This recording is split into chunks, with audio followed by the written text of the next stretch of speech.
అనసూయ అందరికీ తెలుసు. ఒక గ్లామర్ డాల్ లాగానో లేకపోతే సడన్గా మాట్లాడేస్తాను, ఎలా పడితే అలాగా సీరియస్ అవుతుందనో, ట్విట్టర్లో ఫైర్ చేస్తాను. కానీ నిజంగా ఇవన్నీ కాదు. అనసూయ నిజంగా చాలా మంచిది.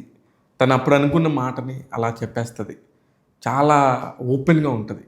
ఎవరితో పడితే వాళ్ళతో ఏది పడితే అది మాట్లాడదు. బాగా పరిచయం ఉన్న వ్యక్తులతో ఎంతవరకు మాట్లాడాలో ఆ అమ్మాయికి క్లారిటీ ఉంటుంది.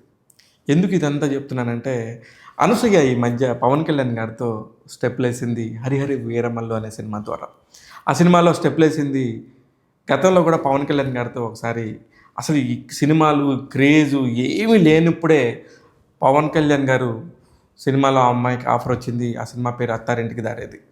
త్రివిక్రమ్ గారి సినిమాలో ఆ అమ్మాయికి ఒక గ్రూప్లో డ్యాన్సెస్ ఉంటాయి కదా, ఆ సమంత గారు వాళ్ళందరూ ఉండే ఒక సీన్లో ఆ సాంగ్ ఉంటుంది. ఆ సాంగ్ అనసూయ చేయాలి, యాక్చువల్లీ ఆ సాంగ్ చేయలేదు. అప్పుడున్న కారణం, అప్పుడు ఆ అమ్మాయి చెప్పిన మాటలు విని, లేకపోతే ఎందుకులే ఒక గ్రూప్లో నేనెందుకు అనుకునే ఒక దాంతో అమ్మాయి చేయలేదు. కానీ ఇప్పుడు ఆ అమ్మాయి ఆలోచించింది. అనసూయ కొంచెం బ్రాడ్ మైండెడ్ అయింది. ప్రతిదీనికి లెక్కలు వేసుకోవటాలు అవన్నీ ఏం లేవు. నచ్చితే చేసేస్తుంది. ఎవరితో మాట్లాడినా కూడా క్లియర్గా మాట్లాడుతుంది. అవన్నీ బయటికి రకరకాలుగా వస్తాయి. కానీ ఆ అమ్మాయి గురించి ఎవరితో మాట్లాడినా, ఈవెన్ ఆమెతో పనిచేసే హైపరాది కానీ, వేరే ఆయనతో పనిచేసిన బ్రజవాడ ప్రసన్న కుమార్ గారు డైలాగ్ రైటర్ కానీ, ఎవరితో మాట్లాడినా షీ ఈజ్ వెరీ క్లియర్. అమ్మాయికి ఏం కావాలి అమ్మాయికి తెలుసు. అమ్మాయి పనిచేసేటప్పుడు కూడా 3 రోజుల బాబు ఒళ్ళో పెట్టుకొని పనిచేసింది.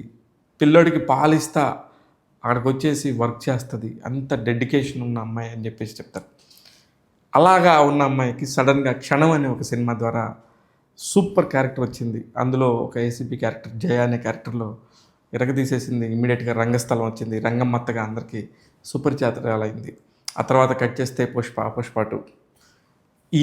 ఇదంతా లెక్క చూస్తే నాకు అనిపిస్తుంది, మెగా ఫ్యామిలీలో ఎవరిని వదలలేదు అనసూయ.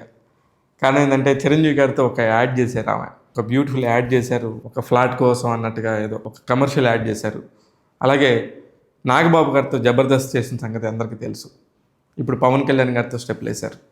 అల్లు అర్జున్ గారితో పుష్ప 2లో నటించారు. రామ్ చరణ్ గారితో రంగమ్మత్తగా ఉన్నారు. సాయి దుర్గతేజ్తో కొన్ని స్టెప్లు వేసిన సంగతి మీ అందరికీ తెలుసు. ఇంక ఓన్లీ మిగిలింది ఒకే ఒక కుర్రోడు ఆ ఫ్యామిలీలో నుంచి. అతను ఎవరో మీరే చెప్పండి. ఇట్లాగా అమ్మాయి అన్ని ఏది చేసినా సరే ఫుల్ ప్లెజ్డ్గా ప్లాన్గా చేస్తుంది.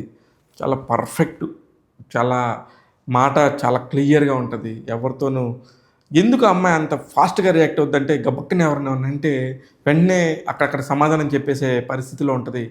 అంత ఫాస్ట్గా సమాధానం చెప్పిద్ది కాబట్టి మిగతా వాళ్ళందరి దగ్గర కొంచెం నెగిటివ్గా ట్రోల్ చేయబడతా ఉంటుంది ఎప్పుడు. ఆ ట్రోలింగ్ కూడా అమ్మాయికి కొత్త కాదు. అవన్నీ పెద్ద పట్టించుకునే పరిస్థితి కూడా లేదు. ఎందుకంటే ఎంత ట్రోలింగ్ ఉంటే అంత మార్కెట్లో ఉన్నట్టు ప్రస్తుతం పరిస్థితి. అందుకే అనసూయ ఎవర్ గ్రీన్. అనసూయ ఎప్పుడూ మార్కెట్లోనే ఉంటుంది. ఆ అమ్మాయి డేట్స్ కోసం, ఆ అమ్మాయి ఇలా చేస్తే బాగుంటుందని చెప్పేసి ప్రతి ఒక్కళ్ళు కూడా అడుగుతూ ఉంటారు. నేను వ్యక్తిగతంగా అమ్మాయిని ఎందుకు అంటున్నాను అంటే, మేమిద్దరం కలిసి అనేక సార్లు వర్క్ చేశాము. కొన్ని సంవత్సరాల పాటు ట్రావెల్ ఉంది కాబట్టి నాకున్న చనువుతో అంటున్నాను. అనుకోకుండా అనసూయ పేరు రాగానే అమ్మాయి అని వచ్చేస్తుంది. ఓకే, ప్రేక్షకులు తప్పుగా అనుకోవద్దని చెప్పేసి మళ్ళీ దీనికి నోట్ చెప్తున్నాను అంతే. ఇట్లాంటి అనేక విషయాలు మళ్ళీ మీ ముందుకు వచ్చి చెప్తా ఉంటాను ట్యాగ్ తెలుగు యూట్యూబ్ ఛానల్ ద్వారా. నేను మీ శివ మల్లాల.